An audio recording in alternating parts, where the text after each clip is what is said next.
నవదనం ధ్యాయేత్ సర్వవిఘ్నోపశాంతయేత్. గురుర్బ్రహ్మా గురుర్విష్ణుః గురుర్దేవో మహేశ్వరః గురుః సాక్షాత్ పరబ్రహ్మ తస్మై శ్రీ గురవే నమః. వ్యాసాయ విష్ణురూపాయ వ్యాసరూపాయ విష్ణవే నమో వై బ్రహ్మనిధయే వాసిష్ఠాయ నమో నమః. కూజంతం రామ రామేతి మధురం మధురాక్షరం ఆరుహ్య కవితాశాఖాం వందే వాల్మీకికోకిలం. శ్రుతిస్మృతిపురాణానాం ఆలయం కరుణాలయం నమామి భగవత్పాదం శంకరం లోకశంకరం. వాగర్ధావివ సంపృక్తౌ వాగర్ధప్రతిపత్తయే జగతః పితరౌ వందే పార్వతీపరమేశ్వరౌ. సూక్తిం సమగ్రయతున స్వయమేవ లక్ష్మీః శ్రీరంగరాజమహిషీ మధురైః కటాక్షైః. వైదగ్ధ్యవర్ణగుణగుంభనగౌరవైర్యాం కండూలకర్ణకుహరాः కవయోధయంతి. హైమోత్వపుండ్రమజహన్మకుటం సునాసం మందస్మితం మకరకుండలచారుగండం బింబాధరం బహుళదీర్ఘకృపాకటాక్షం శ్రీవేంకటేశముఖమాత్మని సన్నిధత్తాం. మనోజవం మరుతతుల్యవేగం జితేంద్రియం బుద్ధిమతాం వరిష్టం వాతాత్మజం వనరయూధముఖ్యం శ్రీరామదూతం శిరసా నమామి. ఆపదామపహర్తారం దాతారం సర్వసంపదాం లోకాభిరామం శ్రీరామం భూయో భూయో నమామ్యహం. శ్రీరామచంద్రం శ్రితపారిజాతం సీతాముఖాంబోరుహచించరీకః సమస్తకల్యాణగుణాభిరామः నిరంతరం మంగళమాతనోతు. సింధూరారుణవిగ్రహాం త్రినయనాం మాణిక్యమౌళిస్ఫురత్తారానాయకశేఖరాం స్మితముఖీం ఆపీనవక్షోరుహాం పాణిభ్యాం అళిపూర్ణరత్నచషకం రక్తోత్పలం బిభ్రతీం సౌమ్యాం రత్నఘటస్థరక్తచరణాం ధ్యాయేత్ పరేదంబికాం. జయతు జయతు దేవో దేవకీనందనోయం జయతు జయతు కృష్ణో వృష్ణివంశప్రదీపః జయతు జయతు మేఘశ్యామలకోమలాంగో జయతు జయతు పృథ్వీ భరనాశో ముకుందః. హరి ఓం. పరమేశ్వర స్వరూపమైన సభకి నమస్కారం. కాకినాడ పట్టణంలో నేను చాలా గౌరవించేటటువంటి వ్యక్తుల్లో రేపాక సుబ్బారావు గారు ఒకరు. అట్లాంటి రేపాక సుబ్బారావు గారు ప్రతి సంవత్సరం కోటేశ్వరరావు గారు ఏదో కొద్ది రోజులు సూర్యకళామందిరంలోనూ వెంకటేశ్వర ఫంక్షన్ హాల్లోనూ భగవత్ సంబంధంగా 4 మాటలు చెప్పవలసింది అని వారు ఆజ్ఞాపిస్తే అంతగా సరస్వతీ సేవ చేసేటటువంటి రేపాక సుబ్బారావు గారి మాట కాదనలేక తప్పకుండా ప్రతి సంవత్సరం 2 చోట్ల చెప్తానన్నాను. కానీ నిజంగా అలా చెప్పడానికి తగినంత సమర్థత కలిగిన వాడనా కానా అన్న విషయం పరమేశ్వరుడికి ఎరికే. కానీ వారు అడిగారు, నేనా పలికేవాణ్ణి, పోతన గారంతటి వారు నేను పలుకుతున్నానని చెప్పలేదు, నేను పలుకుతానని అభిజాత్యం ఎందుకు, పలికించవలసిన వాడు పలికించిన నాడు పలికి నేను ధన్యుణ్ణవుతాను అన్న పూనికతో వచ్చి మీ ముందు కూర్చున్నాను. శ్రీమద్భాగవతంలో 10వ స్కంధం గురించి 4 మాటలు చెప్పండి, ఒక వారం రోజుల పాటు అన్నారు. శ్రీమద్భాగవతం చాలా అత్యద్భుతమైనటువంటి విషయం. ఎందుచేత అంటే 18 పురాణములకు కూడా కర్త వ్యాసుడే.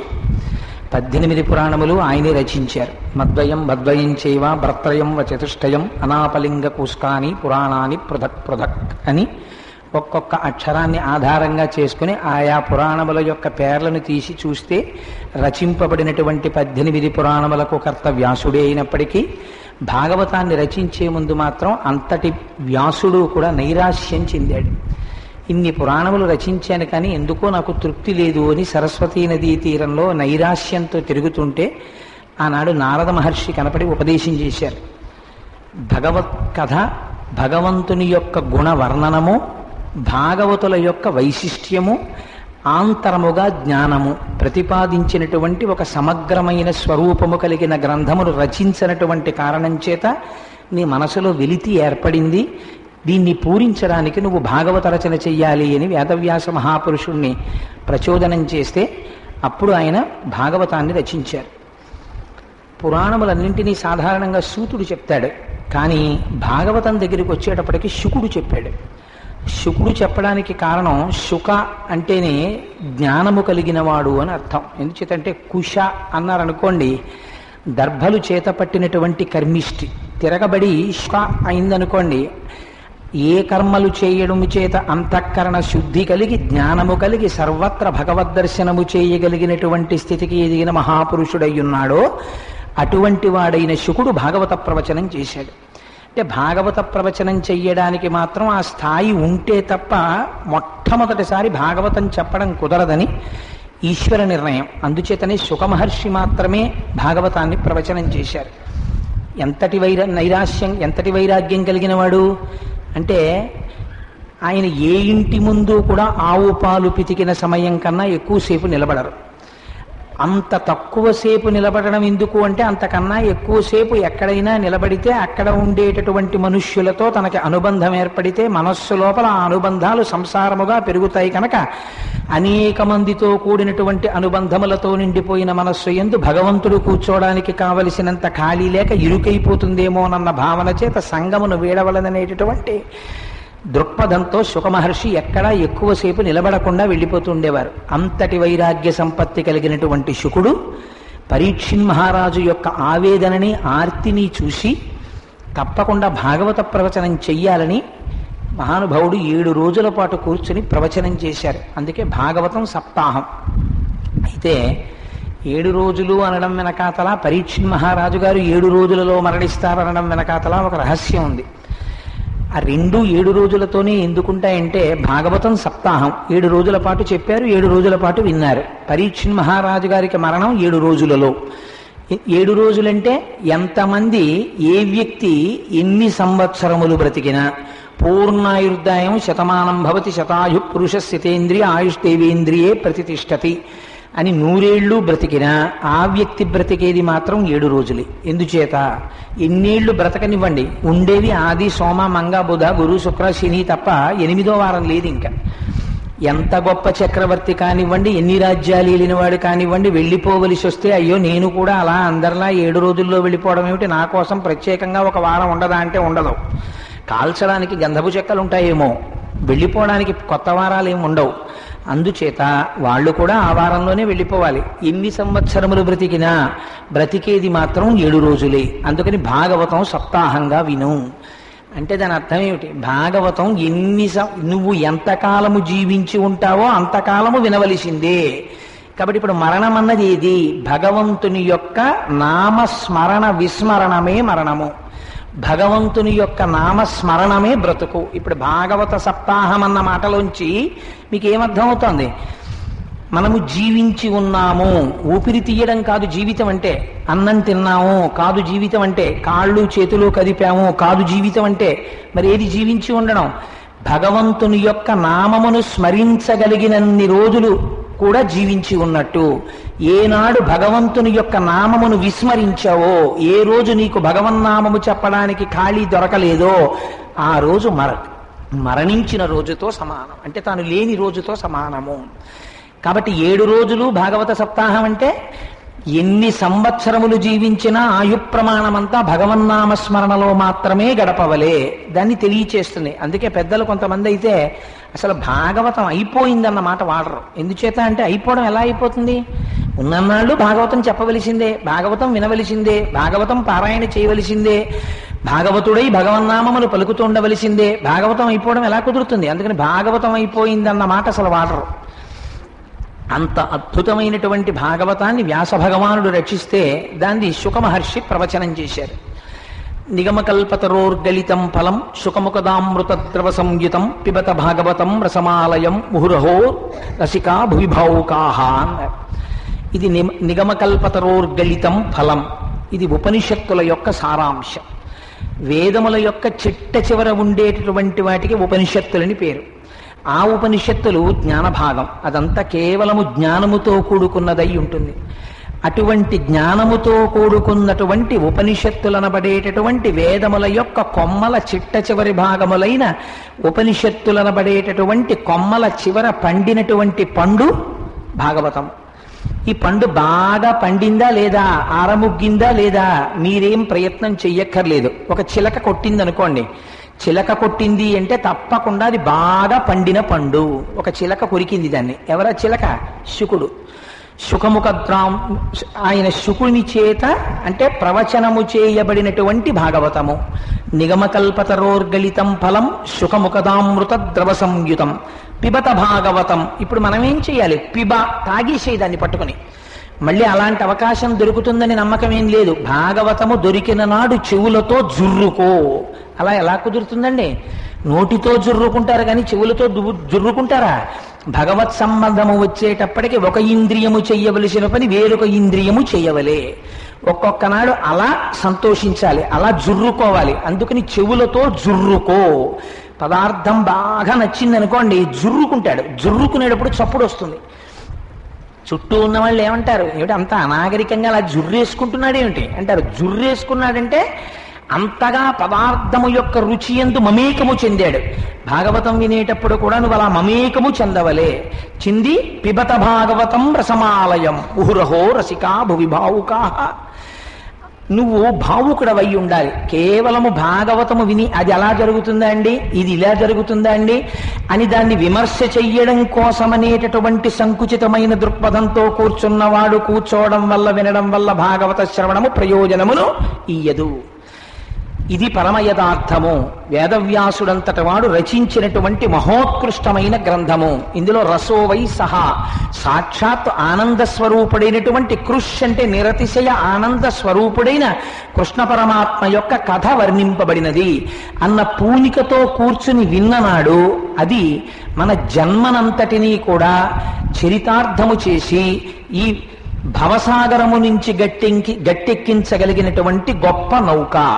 ఏమిటి మనకి ప్రమాణం? పరీక్షిన్ మహారాజే ప్రమాణం. 7 రోజులు భాగవతం విని పరీక్షిన్ మహారాజు జీవితాన్ని గట్టెక్కేశాడు. అంత గొప్ప శక్తి కలిగినటువంటి పురాణము శ్రీమద్భాగవతము. అటువంటి శ్రీమద్భాగవతాన్ని వేదవ్యాసుడు సంస్కృత భాషలో రచిస్తే దాన్ని తెలుగు భాషలోకి అనువదించినటువంటి మహాకవి పోతనామాచ్యుడు. ఆయనకి సహజ కవి అని ఒక బిరుదు. సహజ కవి అంటే తనంత తానుగా పాండిత్యం వచ్చి ఆసువుగా చెప్పిన వాడని కాదు. సహజ కవి అంటే ఇతపూర్వ జన్మలలో తాను చేసినటువంటి అపారమైన పఠనము చేత, ఈశ్వరానుగ్రహము చేత, ఈశ్వరుడికి చేసినటువంటి పూజల ఫలితముగా ఈ జన్మలో భగవంతుని యొక్క భక్తి యందు అంత నిష్ట ఏర్పడి ఆ భాగవత గ్రంథం చెప్పుకోవడానికి కావలసినటువంటి పాండితీ ప్రకర్ష తనంత తానుగా భాషించినటువంటి మహాపురుషుడు ఎవడున్నారో ఆయన పోతన. పోతన గారి లాంటి వ్యక్తి ఎక్కడ ఉండరు. నాకైతే అనిపిస్తుంది, ఒక మాట నన్ను క్షమించండి, నేను ఒక మేళ హద్దు మీరి ఈ మాట అంటే పెద్దలు నన్ను మన్నించెదరుగాక. వేరొక చోట వేరొక రాష్ట్రంలో ఇంకెక్కడైనా నిజంగా పోతన గారి లాంటి కవి పుట్టి ఉంటే ఆయన పేరు మీద ఎన్ని గ్రంథాలయాలుండేవో, ఎన్ని చోట్ల ఆయన విగ్రహాలుండేవో, ఎంతమంది పూలదండలు వేసేవారో, ఆయన గురించి ఆయన పేరు మీద నిజంగా ఎన్ని పరిశోధనా కేంద్రాలు వెలిసి ఉండేవో. మీకు నేను ఒక్క మాట మనవి చేస్తాను. రామాయణాన్ని తెలుగులోకి అనువదించినటువంటి మహాకవులు చాలా మంది ఉన్నారు. కానీ జయచ్చతి బలోరామో లక్ష్మణశ్చ మహాబలః రాజాజైతి సుగ్రీవో రాఘవేణాభిపాలిత. జయమంత్రానికి తుల్యంగా నేను జయమంత్రం చెప్పనండి, దానికి బదులు నేను తెలుగులో ఆంధ్రీకరింపబడినటువంటి ఈ శ్లోకాలు చెప్తాను అంటే అభ్యంతరం లేదు, చెప్పచ్చు. కానీ జయమంత్రం ఏ శక్తిని తీసుకొస్తుందో ఆ శక్తినే తీసుకొచ్చినటువంటి ప్రమాణము దీనికి ఉన్నది అని చెప్పబడినటువంటి స్థితి లేదు అనువాదానికి. కానీ భాగవతం దగ్గరికి వచ్చేటప్పటికి గొప్పతనం 12 స్కందములతో కూడినటువంటి శ్రీమద్భాగవతాన్ని ఆంధ్రీకరించినటువంటి పోతన గారి యొక్క భాగవతం మీరు చదువుకుంటే వేదవ్యాసుడు రచించినటువంటి భాగవతము కన్నా ఇంకా ఎక్కువ ఫలితమే ఇస్తుందని నేనంటే నేనేం తప్పు మాట్లాడటలేదని నేను అనుకుంటాను. అంతటి మహాపురుషుడు పోతన గారు. పైగా పోతన గారు ఆంధ్రీకరించడం వెనకాతల ఒక రహస్యం ఉంది. ఆయన ఎప్పుడు జీవించారు, ఆయన కాలం ఏమిటి, శ్రీనాథుడు ఆయనకి నిజంగా బావగారేనా బావగారు కాదా, దీని మీద ఎన్నో పరిశోధనలు చేశారు. అవన్నీ అంత అవసరమా? పోతన గారు చెప్పింది అర్థం చేసుకోవడం ముందు మిగిలినవన్నీ అంత పెద్ద అవసరమని నేను అనుకోను. పోతన గారు ఆంధ్రీకరించడంలో ఒక విచిత్రమైనటువంటి విషయం ఉంది. పోతన గారు భాగవతాన్ని ఆంధ్రీకరించినప్పుడు ఆయనకి ఏ కోరిక మనస్సులో లేదు. ఆంధ్రీకరించడం దేని కొరకు చేశారు అంటే ఆయన దాని మీద ఏ సన్మానాన్ని కాని, సత్కారాన్ని కాని, బిరుదులు కాని, డబ్బు కాని, వాహనములు కాని, పురములు కాని ఆయన ఏమీ కోరుకోలేదు. ఆయన కోరుకున్నది శ్రీకైవల్య పదంబు చేరుటకునై చింతించదన్ లోకరక్షైకారంభకు భక్తపాలన కళా సంరంభకున్ దానవోద్రేక స్తంభకు కేళి లోల విలస దృగ్జాల సంభూత నానా కంజాత భవాండ కుంభకు మహానందాంగనాఢింబకున్నని చెప్పుకున్నారు.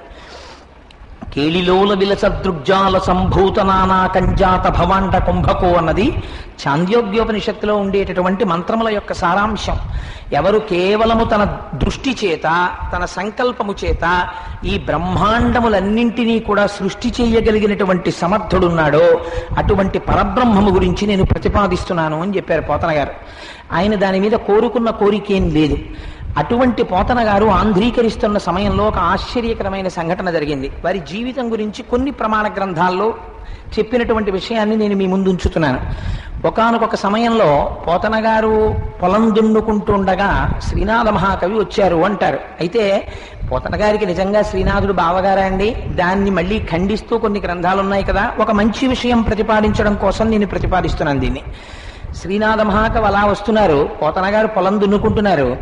పొలం దున్నుకుని జీవించేటటువంటి పోతన గారి పట్ల కించెత్తు చులకన భావాన్ని పొందినటువంటి శ్రీనాథ మహాకవి తన యొక్క యోగశక్తి చేత తనకున్నటువంటి ఐశ్వర్యప్రదమైన జీవితాన్ని ఒకసారి పోతన గారి ముందు ఆవిష్కరించాలని పల్లకీలో వస్తూ వస్తూ పల్లకీని ముందు మోస్తున్నటువంటి శిష్యుల్ని పిలిచి మీరు తప్పుకోండి అన్నారు.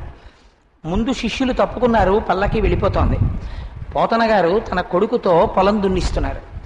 ఆయన కొడుకుని పిలిచి కాడికి ఉన్న ఒక పక్క ఎద్దులు తీసేయి అన్నారు. ఒక ఎద్దు తీసేశారు, నాగలి దున్నేస్తోంది. శ్రీనాథుడు చూశాడు. వెనకనున్న బోయిల్ని తొలగండి అన్నారు. పల్లకి వస్తోంది. శ్రీనాథుడు అన్నారు, యువతల పక్కనున్న ఎద్దు తీసేయి అన్నారు. నాగలి దున్నేస్తోంది. ఇప్పుడు శ్రీనాథుడు అక్కడికి వచ్చి పోతన గారి వంక చూసి, బావా, ఇంత సామర్థ్యం కలిగిన వాడివి, ఇంత అద్భుతమైన రచనలు చేయగలిగిన వాడివి, ఎందుకింత కష్టపడతావు? ఈ పొలాలు దున్నడం ఏమిటి, ఈ హలాలు పట్టడం ఏమిటి, ఎందుకు వచ్చిన కష్టం నీకు? హాయిగా ఒక్కసారి మా కర్ణాటక ప్రభువులకి నువ్వు రచిస్తున్నటువంటి భాగవతాన్ని అంకితమి, ఎంత ఐశ్వర్యప్రదమైన జీవితాన్ని గడుపుతావో అంటారు. నిజంగా పోతన గారి యొక్క భక్తికి పరాకాష్ట. ఆయన అంటారు, బాలరసాల సాలనవ పల్లవ కోమల కావ్యకన్యకన్ కుళులకిచ్చి ఆ పడుపు కూడు భుజించుట కంటే హాలికుల్ ఆ తాను రచించినటువంటి కావ్యాన్ని పట్టుకెళ్ళి ఎవరికో ఇచ్చే కన్నా మరి ఎంతకును వగలేకయున్న గౌద్ధాలికులైననేమి నిజదారసుతోదర పోషణార్థమై. ఎంత గొప్ప మాట అండి, నిజంగా గుండెల్లోంచి వచ్చిన మాట. బాల రసాల సాల నవ పల్లవ కోమల కావ్యకన్యకన్ తన కుమార్తెగా చెప్పుకున్నారు. నా కుమార్తెయా ఈ భాగవతం, ఇటువంటి భాగవతాన్ని పట్టుకెళ్ళి ఐశ్వర్యం ఉన్నవాడు కదా అని ఒక ప్రభువుకి అమ్ముకుని వాళ్ళు ఇచ్చినటువంటి పడుపు కూడు తెచ్చుకు తినవలసిన అవసరం నాకు లేదయా. అటువంటి కవులు పొలం దున్నుకుంటే వచ్చిన నష్టం ఏమిటి, ఆ దరిద్రమే అనుభవిస్తే మాత్రం వచ్చిన నష్టం ఏమిటి?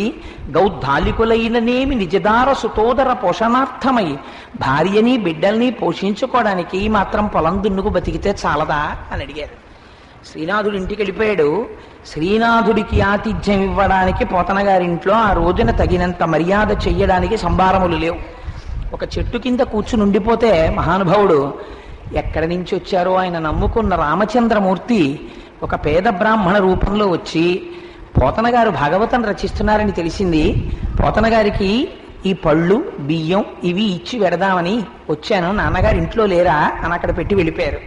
కొడుకు వచ్చి, నాన్నగారు మామయ్యకి చెయ్యవలసినటువంటి సన్మానానికి కావలసిన సంభారములన్నీ ఎవరో పట్టుకొచ్చి ఇచ్చారు, మీరు ఇలా కూర్చుండిపోయారే అని రెండంటారు.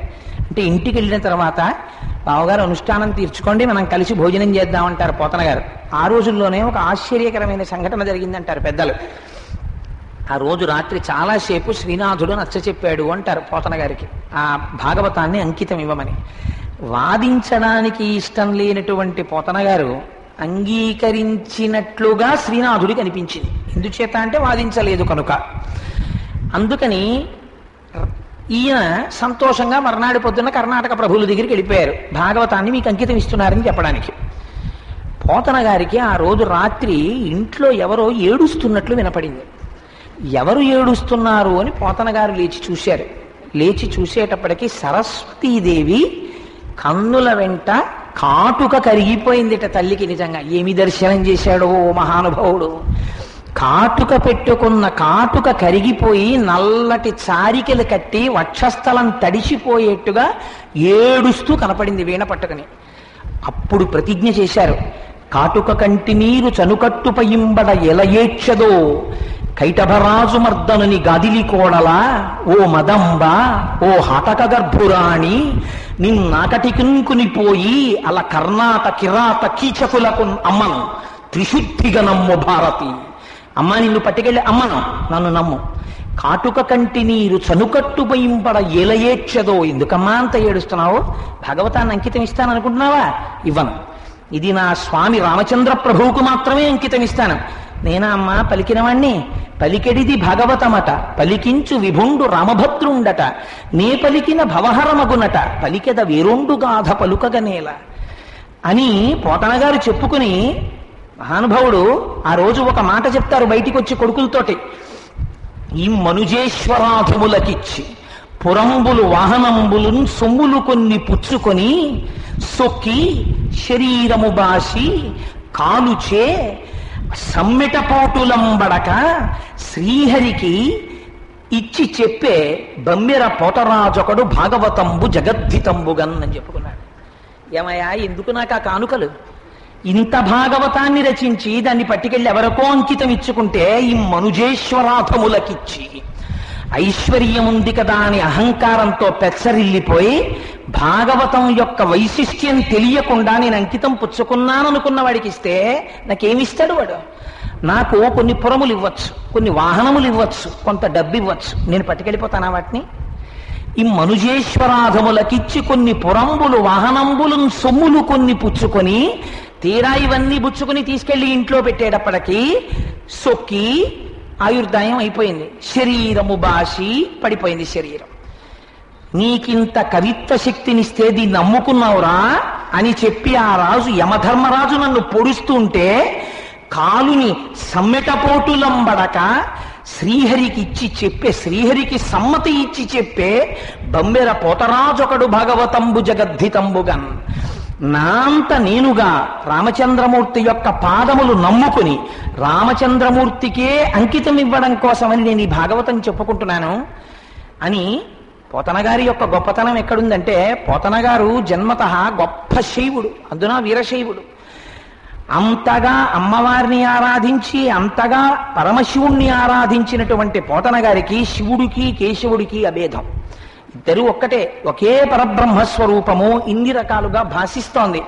చేతులారంగ శివుని పూజింపడేని, నోరు నొవ్వంగ హరికీర్తి నుడువడేని, దయయు సత్యంబు లోనుగా తలపడేని, కలుగనేటికి తల్లుల కడుపు చేటు అని చెప్పుకున్నారు. ఎంత భక్తి పరిడవిల్లిపోయిన మహానుభావుడో, ఎంత శివకేశవ అభేదాన్ని పాటించినవాడో. అందుచేత అటువంటి వాణ్ణి, అందుకని నేను ఈ భాగవతం చెప్పుకుంటున్నాను అని చెప్పారు.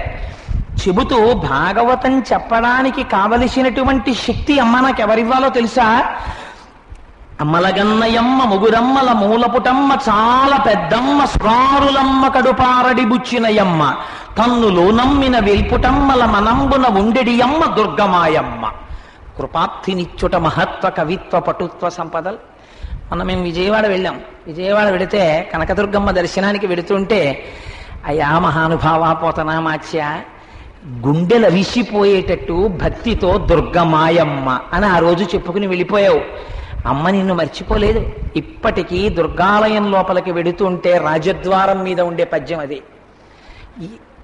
రారే రాజులు రాజ్యముల్ కలుగరే గర్వోన్నతిం పొందరే వారేరి సిరి మూట కట్టుకొని ప్రవంజాలిరే భూమిపై పేరైనం కలదే శిబి ప్రముఖులున్ ప్రీతిన్ యశక్కాములై ఈరే కోర్కెలు వరలంతలపరే ఈ కలమున్ భార్గవ అంటారు పోతన గారు. అలా ఎంతమందో మేము భూమిపతులమని చెప్పుకున్న వాళ్ళు వెళ్ళిపోయారు, కాలిపోయారు, బూడిదైపోయారు. కానీ పోతన గారి ఘంటంలోంచి వచ్చినటువంటి పద్యం దుర్గమ్మ తల్లి యొక్క రాజద్వారపు పైగడపని పట్టుకుని అలా మంగళతోరణంగా ఉండిపోయింది. ధన్యుడైపోలా పోతన గారు. ఇది పోతన గారి భక్తి అంటే. అందుకే పోతన గారి గురించి మాట్లాడుతూ కరుణశ్రీ గారు ఒక అద్భుతమైన మాట అంటారు. ఘంటము చేతిలోది ములుగర్రయో నిలకడ ఇంటిలోనో పంట పొలానను చేసెడిది సేద్యము లేక పద్యము, మంచయందు కూర్చుంటివో లేక మంచమందో, కలమా హలమా నీకు ఇది ప్రియంబగున్ అన్నది. ఎంత గొప్ప పద్యం అండి! అయా పోతనా, నువ్వు పట్టుకున్నది ఆ ఘంటమో, ఘంటం పట్టుకున్నావా? చేతిలోది ములుకర్రయో, కర్ర పట్టుకుని వ్యవసాయం చేశావా? కూర్చున్నది పొలంలో మంచె మీద కూర్చున్నావా? మంచం మీద కూర్చున్నావా? అంటే ఒక ఆసనం మీద కూర్చున్నావా? అసలు నువ్వు నిలకడగా ఇంత భాగవతం గురించి ఆలోచించింది పంట పొలంలోనా, లేకపోతే ఇంట్లో కూర్చుని ఆలోచించావా? అసలు నిజంగా చెప్పండి పోతన గారు, మీకు కలం ఇష్టమా హలం ఇష్టమా? రెండింటిలో ఏది ఇష్టం? ఎంత కాయలు కాచిపోయినవిలే అరచేతులు వ్రతఘంటపున్ రపిడి చేతనో, కరకు నాగలి మేడిని పట్టి సెజ్జముం చెయుట చేతనో, కవి కృషివలా నీ వ్యవసాయ దీక్ష కాహాయని ఇంతలేసి కనుల అర్పక చూసిదిలే దివౌకసులు అంటారు. అయ్యా నీ చేతులు కాయలు కాసిపోయాయి, ఆ చేతిలో ఘంటం పట్టుకుని భాగవతం రాయడం వల్ల కాసిపోయాయా? ఇది కదండి చేతులు అరిగిపోయేటట్టు ఈశ్వరుడికి సేవ చేయడం అంటే ఏమిటో పోతన గారు చూపించారు. ఒక్క 10 నిమిషాలు నా బోటిగడికి పూజా మందిరంలో కూర్చుంటే ఆవలింతలు వచ్చేస్తాయి. కూర్చోలేం, నిలబడలేం. న్యూస్ పేపర్ చదవమంటే గంటన్నర 2 గంటలు రైల్లో బస్సులో ఎంత ఇష్టమో.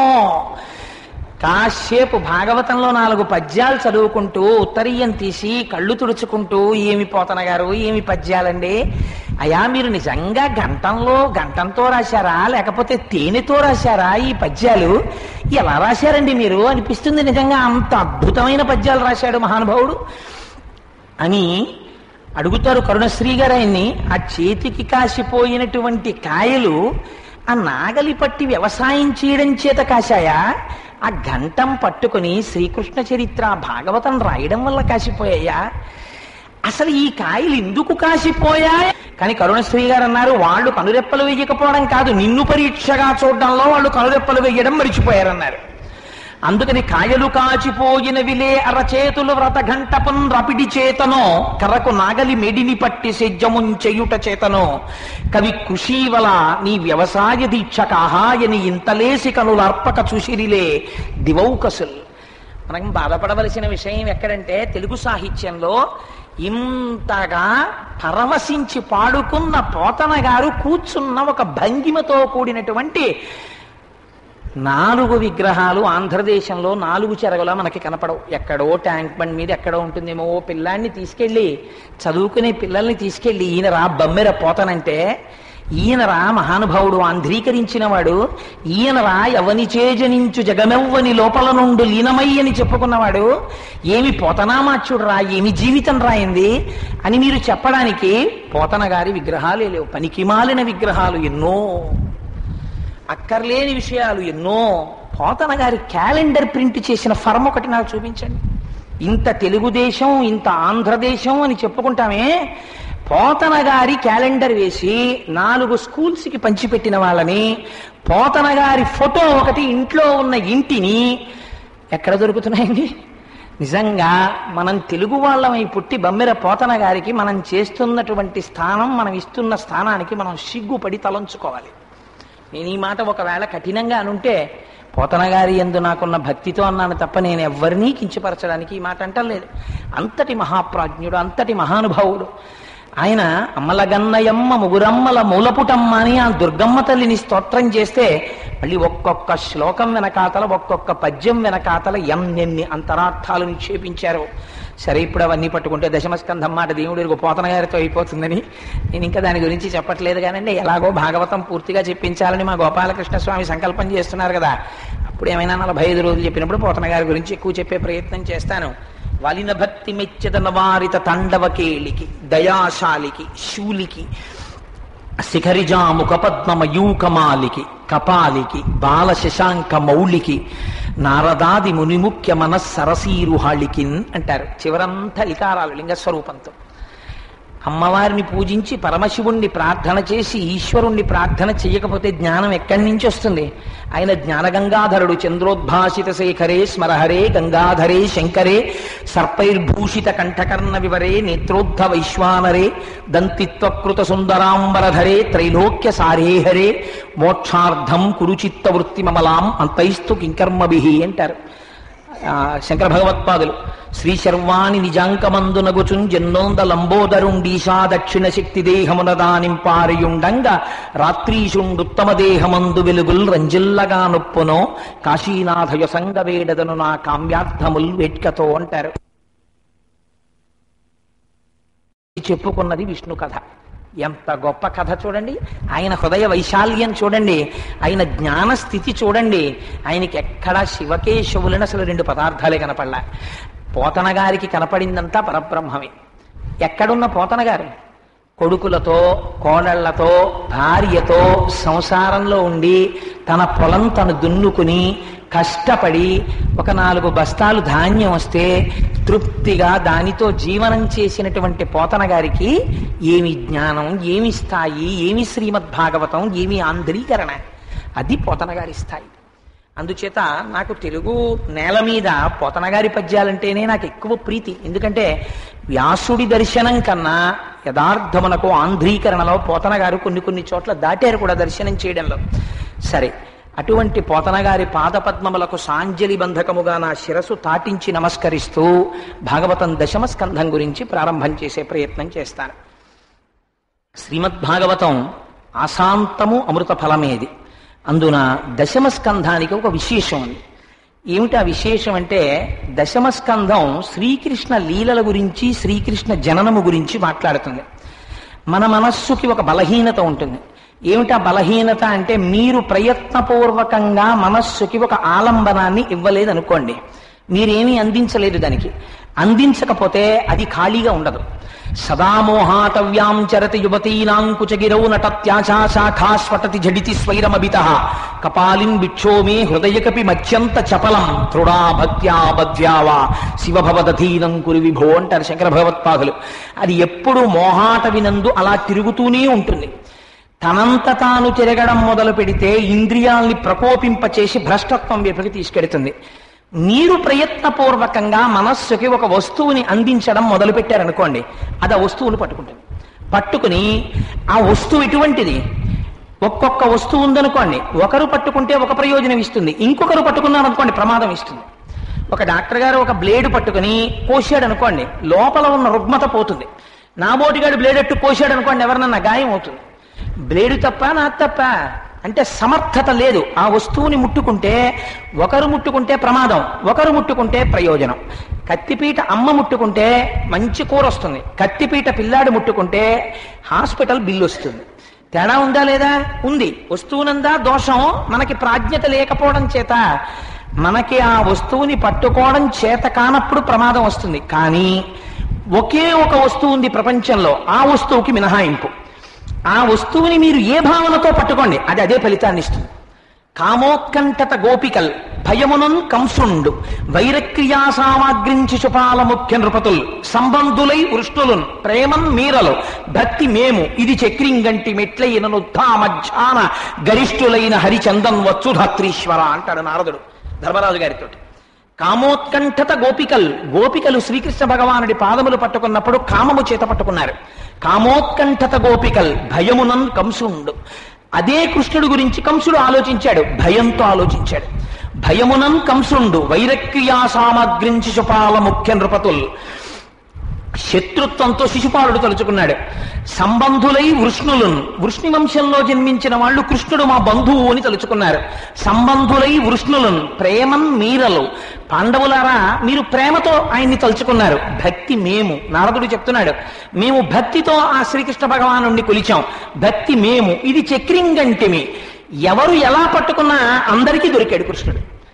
ఎట్లయిన నుద్ధామధ్యాన గరిష్ఠులైన హరిచందం వచ్చు ధాత్రీశ్వర. ఏ భావనతో నువ్వు పట్టుకో, ఆ వస్తువు మాత్రం ఆ ప్రయోజనాన్ని ఇస్తుంది, వేరొక ప్రయోజనాన్ని ఇవ్వదు. అలాంటి వస్తువు మీకు ప్రపంచంలో ఇంకొకటి లేదు. అటువంటి పరమాత్మని తీసుకొచ్చి మీ మనస్సుకి ఆలంబనంగా అందించాలి. మీ మనస్సు కృష్ణుడి యొక్క పాదములను పట్టుకోవడం నేర్చుకుందనుకోండి, ఆయనకి ఇంకొక పేరు లేదు, ఆయన పేరే కృష్ణుడు. అది నిరతిశయ ఆనంద స్వరూపం. దాన్ని ముట్టుకున్నారనుకోండి మీకేమవుతుంది? మీకు నిరతిశయ ఆనంద స్వరూపమే. కృష్ణుడి గురించి ఆలోచించి ఆలోచించి కృష్ణుణ్ణి తలుచుకున్న కొద్దీ మరింత మనస్సు చల్లబడిపోతుంది, మరింత ఆనందం కలుగుతుంది.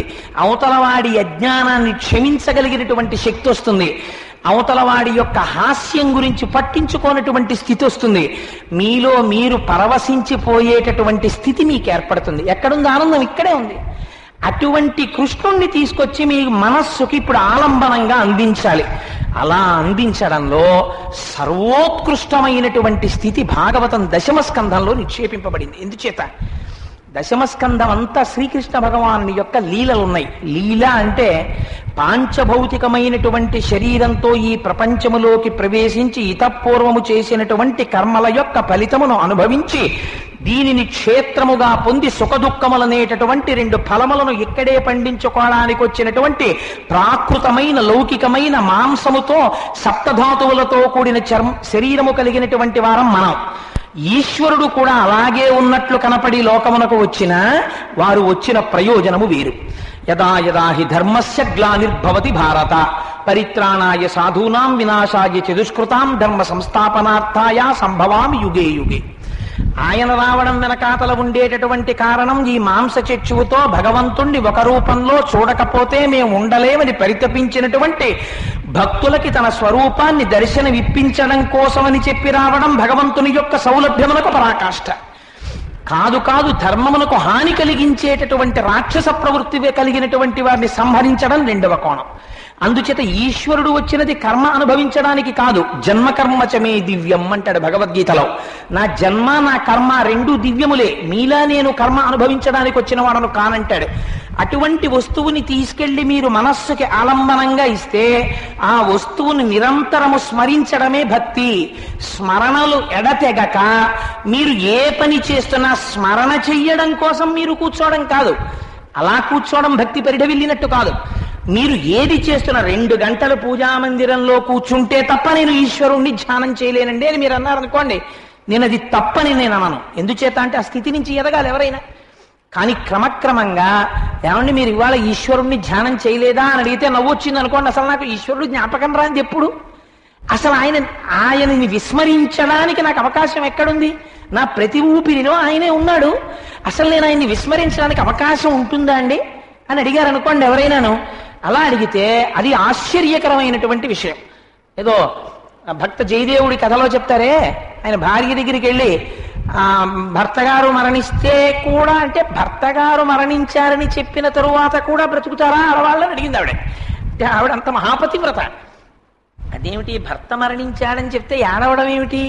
భర్త మరణించాడని తెలియగానే ప్రాణాలు పోతాయి కదా, ఇంకెలా బతికుంటారని అడిగింది ఆవిడ పద్మావతీదేవి. అంటే అంత ఉపాసన చేసింది ఆవిడ భర్తని. అందుకని ఆవిడ ఆ మాట అంటే మిగిలిన వాళ్ళకి కోపం వచ్చింది. అంటే ఈవిడికి అంత ప్రేమను మాకంత ప్రేమ లేదా అని. భగవంతుణ్ణి నిరంతరము ధ్యానము చేయడానికి అలవాటు పడిపోయినటువంటి పరమభక్తుడికి, పరిఢవిల్లిపోయిన హృదయం ఉన్నవాడికి అసలు ఈశ్వరుడు జ్ఞాపకం రాకుండా ఎలా ఉంటాడంటే ఆ క్షణం ఎక్కడుందని అడుగుతాడు. ఇది ఒక ఎక్స్ట్రీమ్. రెండవది ఒక ఎక్స్ట్రీమ్. అదో ఆశ్చర్యకరమైనటువంటి విషయం. ఈ స్థితికి మీ మనస్సు వెడుతుంది. ఎలా వెడుతుంది? మీకు నిత్య జీవితంలో అలవాటే. ఒక ఉదాహరణ చెప్తాను, మీ మీద పెట్టడం నాకు ఇష్టం ఉండదు, అందుకు నేను పెట్టుకుంటాను. కానీ కోటేశ్వరరావు గారు నిజంగా అటువంటి లంపటం ఉన్నవాడని మీరు అనుకునేరు. లేదండి నేను అన్నాను అనుకోండి, నా భార్య అంటే నాకు ఎక్కువ ప్రీతి అనుకోండి, ఎక్కడికి వెళ్ళినా ఎవరు గుర్తొస్తారు? మా ఆవిడే జ్ఞాపకానికి వస్తుంది. అస్తమానం అయ్యో పాపం అది ఉంటే బాగుండు అనుకుంటూ ఉంటాను. ఎందుకని? నా భార్య అంటే నాకు ప్రీతి కాబట్టి.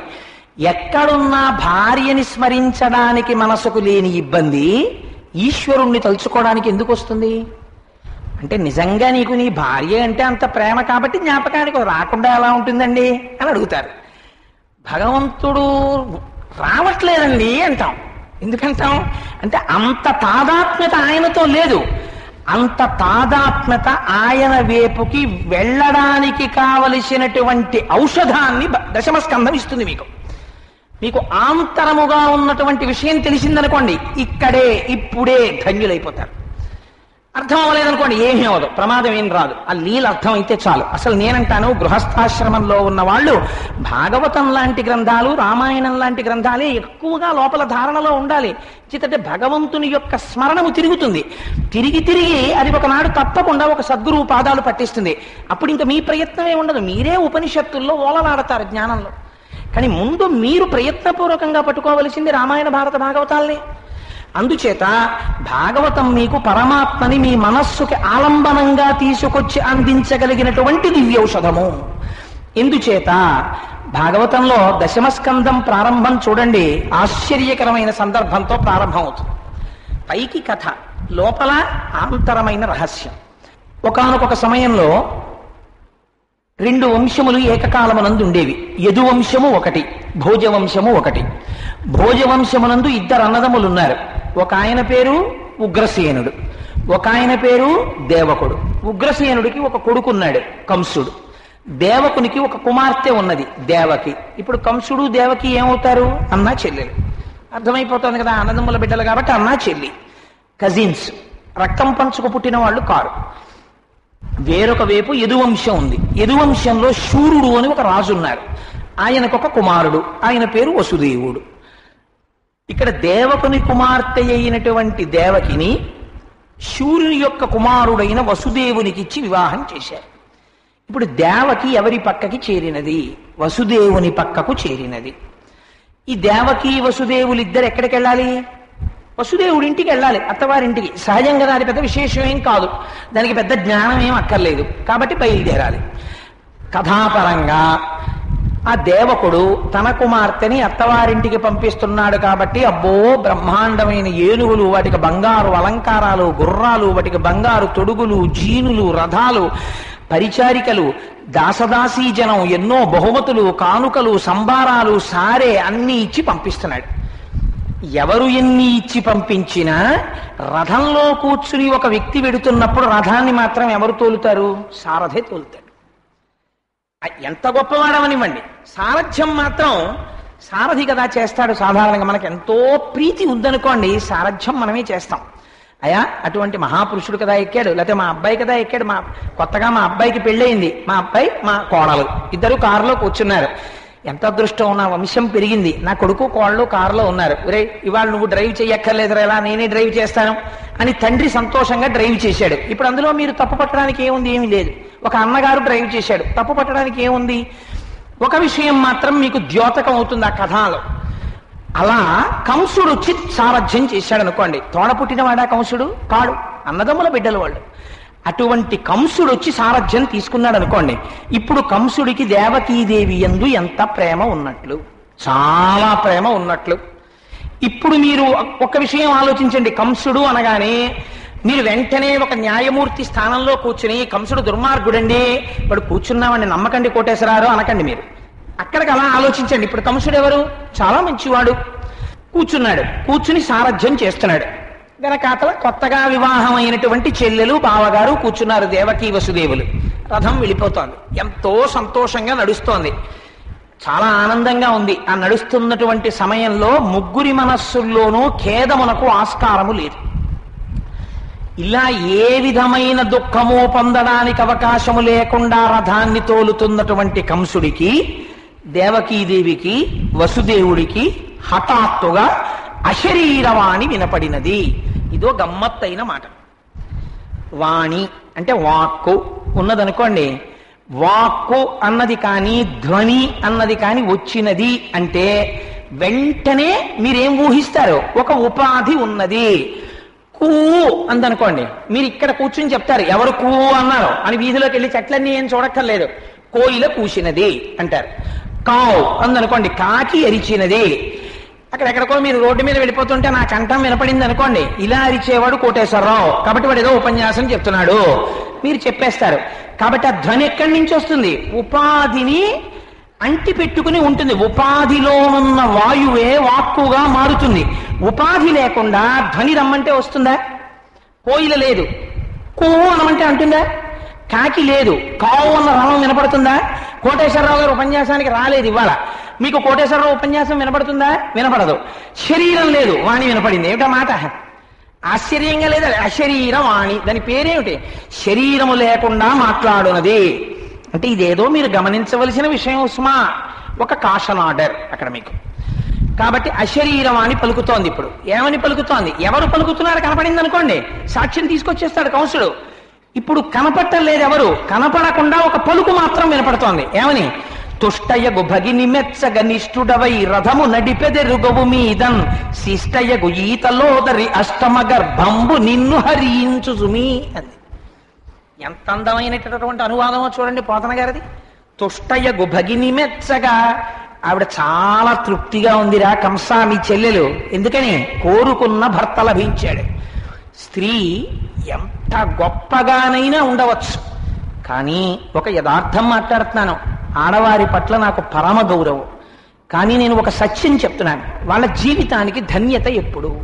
యోగ్యుడైన భర్త లభించినప్పుడే ధన్యత. పురుషుడికైనా అంతే. అలాంటిది ఇవాళ దేవకీదేవికి వసుదేవుడు భర్తగా లభించాడు. అందుచేత ఆవిడ చాలా తృప్తిగా ఉంది.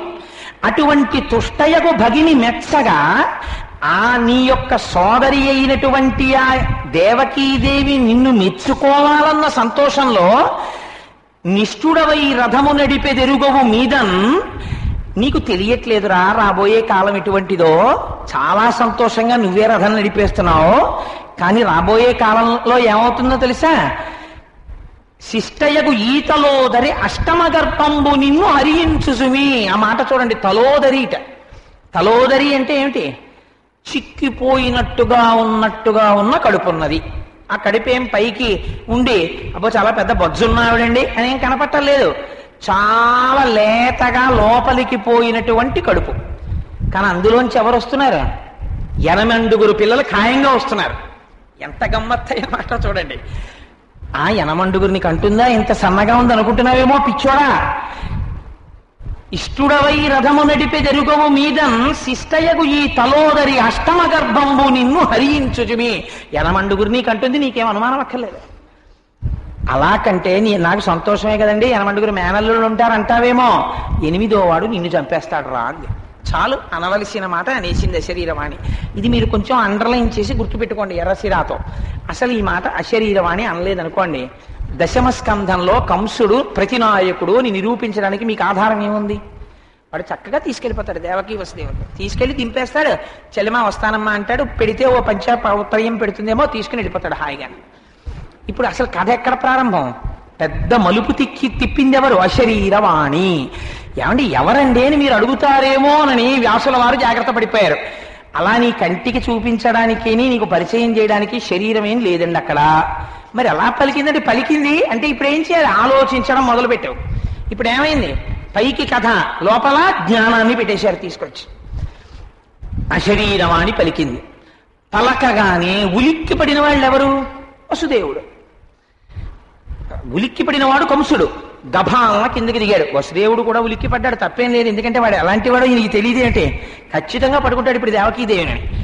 ఇప్పటి వరకు నా చెల్లెలని సారథ్యం చేస్తున్న కంసుడు గభాలన రథంలోంచి కిందకి దూకేశాడు. దూకేసి ఏమీ మాట్లాడలేదు.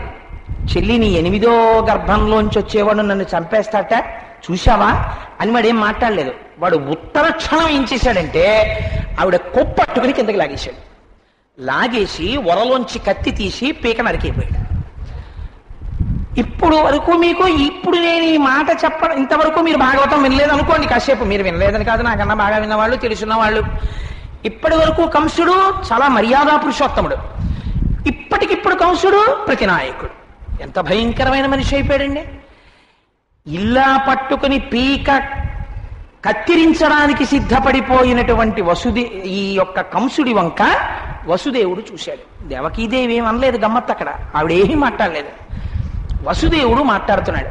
ఆయన అన్నాడు, బావా అన్నవు నీవు చెల్లెలకి అకట మన్నన చేయుటో, మాడలిచ్చుటో, చీరలు సారెలిచ్చుటో, మధుర మందుల భాషల నాదరించుటో చేయక మిన్నుల మోతలే నిజము మేలని చంపకుమన్న మాని రావన్న తగదన్న సహింపుమన్న వేడెదన్. ముందు తీసుకొచ్చింది ఏం తీసుకొచ్చాడు? మళ్ళీ ఒక్కసారి గుర్తు చేశాడు. బావా ఎవరిని చంపేస్తున్నావో తెలుసా నువ్వు? అన్నవు నీవు చెల్లెలికి. ఆ చెల్లెలికి నువ్వు అన్నవి. అక్కట మనన చేయుటో, చెల్లెలు కనపడితే లోపల కడుపులో వాడికి ఎంత కోపం ఉండనివ్వండి, చెల్లెల మీద కోపం ఉండడం ఏమిటి, అసలు ఉండకూడదు న్యాయంగా. ఒకవేళ ఉన్నా తోడ పుట్టినది ఎదురుగుండా కనపడినప్పుడు మాత్రం అన్నదమ్ముడు నిందించి మాట్లాడరాదు. ఎందుచేత ఆడపిల్ల కోరుకునేది పుట్టింటి నుంచి పసుపు కుంకాలు. ఔదార్యంతో ఆమె ఒకవేళ పరిధి మించినా, అమ్మా నువ్వు చాలా మాట్లాడావు, నువ్వు ఎన్ని మాట్లాడినా అవన్నీ నువ్వు వచ్చి పసుపు కుంకాలు పుచ్చుకుని వెళ్ళినంత మాత్రం చేత నాకు జయమేనమ్మా అనగలగాలి అన్నగారు. అందుకే అంది, ఆడపిల్ల ఇంటి నుంచి పసుపు కుంకాలు పట్టికెడితే అన్నదమ్ముడిల్లు ఊటబావి. ఊట తీసిన కొద్దీ నీరు వస్తుంది, అన్నదమ్ముడికి కలిసి వస్తుంది. ఒకవేళ ఆవిడ హద్దు మీరిందనుకోండి, అమ్మ శపించకూడదు. అమ్మా ఇన్ని మాటలు అన్నావు, ఈశ్వరుడున్నాడు, కానీ దీర్ఘసుమంగళి భవ, నువ్వు పుత్రపౌత్రాదులతో పసుపు కుంకాలతో 10 కాలాలు పరిఢవిల్లాలమ్మా చెల్లెమ్మ, ఈ అన్న నీకు చేసే ఆశీర్వచనం అదే, ఈ చీర పసుపు కుంకం పట్టుకెళ్ళని చెప్పాలన్నగారు. అందుకని ఎక్కడి నుంచి తీసుకొచ్చాడో చూడండి, వసుదేవుడి నీతి చెప్తున్నాడు. మధుర మంజుల భాషలను ఆదరించుటో, కఠినంగా మాట కూడా మాట్లాడకూడదే. పోని చీరలు సారెలిచ్చుటో, పోన్లేవయ్యా అవేమి ఇవ్వద్దు, కనీసం మంచిగా మాట్లాడాలి కదా, అది కూడా మానేసి చంపేస్తానంటావేమిటి? మాని రావన్న తగదన్న సహింపుమన్న వేడెదన్, పోని ఎందుకు చంపేస్తానంటావు? మిన్నుల మోతలే నిజము మేలని చంపకుమన్నా, ఎవరు చెప్పారో నీకు ఎవరైనా కనపడుతున్నారా? ఎవరన్నారో తెలియదు, ఎందుకన్నారో తెలియదు, దానికి చెల్లెల్ని చంపేస్తావా? రేపు పొద్దున లోకం ఏమంటుంది? ఎవరన్నారండి, కంసయ్య మీతోటి అన్నారు అనుకోండి, తెలియదండి కానీ వినపడింది నాకు అన్నాం అనుకో, దుర్మార్గుడురా, ఎవరన్నారో కూడా తెలియదు చంపేశాడు ఆ చెల్లెల్ని అంటారు. ఎవరన్నారో తెలియదు కదా బావా, ఆకాశంలో ఏదో వినపడింది, అది నిజమంటావా నువ్వు? వదిలిపెట్టేసి తప్పలా చంపకూడదన్నాడు. అంటే వాడన్నాడు, ఎలా వదిలిపెడతాను, నా మృత్యువు ఈవిడ గర్భంలో ఉంది, అందుకుని చంపేస్తానన్నాడు. ఇప్పుడు మీరు భాగవతంలో ఒక గమ్మత్తు గమనించాలి. ఇది వింటున్నవాడు ఎవరండి? 7 రోజుల్లో ఖాయంగా చచ్చిపోతానని తెలుసున్నవాడు వింటున్నాడు. పరీక్షిత్ 7 రోజుల్లో ఆయనకి ఖాయం, శరీరం పడిపోతుంది. ఇది విని ఆయన అంటున్నాడు, అబ్బా ఏమి కథ ఏమి కథ అంటున్నాడు. కంసుడెవరు? అష్టమ గర్భానికి చచ్చిపోవడమే నిజమైతే వాడి ఖాయంగా 12 ఏళ్ళు బతుకుతాడు. ఎందుకంటే కాన్పుకి 18 నెలల విరామం అన్నా ఉంటుంది కదండి. అందుకని 8 సంవత్సరాలు 8 అర్థాలు 4 12 ఏళ్ళు వాడు బతుకుతాడు. 12 ఏళ్ళు బతికేవాడు ఇప్పుడే చచ్చిపోయినంత బాధపడిపోతున్నాడు. 7 రోజుల్లో చచ్చిపోతానని తెలుసున్నవాడు విని బతికేస్తున్నాడు. ఇదే ఆశ్చర్యం భాగవతంలో. అని వాడు ఆ చెల్లెల్ని చంపబోతుంటే ఆలోచించాడు వసుదేవుడు. ఒక మాట చెప్పాడు, బావా నీకొక మాట చెప్పనా, ఎవరు చేసినటువంటి కర్మ వారిని ప్రారబ్ధంగా అనుభవింపచేస్తుంది. అది ఎవరు తప్పించుకోలేరు, కానీ ఎదురుగుండా మాత్రం ఏదో ఒక పనిముట్టులా కనపడుతుంది. నింద లేకుండా బొందిపోకూడదు, ఏదో కారణం ఉండాలి. హార్ట్ అటాక్ వచ్చి పోయాడండి, అయితే ఏదో బ్రెయిన్ ప్యారలైజ్ అయిపోయి పోయాడండి, ఏదో చెప్పాలి. ఏది లేకుండా కారణం కనపడకుండా చచ్చిపోతే బాగుండదు కదండి. There must be a reason in the death certificate. అందుకని చెప్పేసి ఒక కారణం ఉంటుంది. నింద లేకుండా బొందిపోకూడదు. నిందెందుకు వస్తుంది? చేసుకున్న కర్మ బట్టి వస్తుంది. బావా ఏ కర్మయో నిన్ను వెంటాడింది, దానికి దేవకిని చంపేస్తానేంటి? చంపేస్తే మళ్ళీ నువ్వు చేసిన కర్మ నిన్ను వెంటాడుతుంది.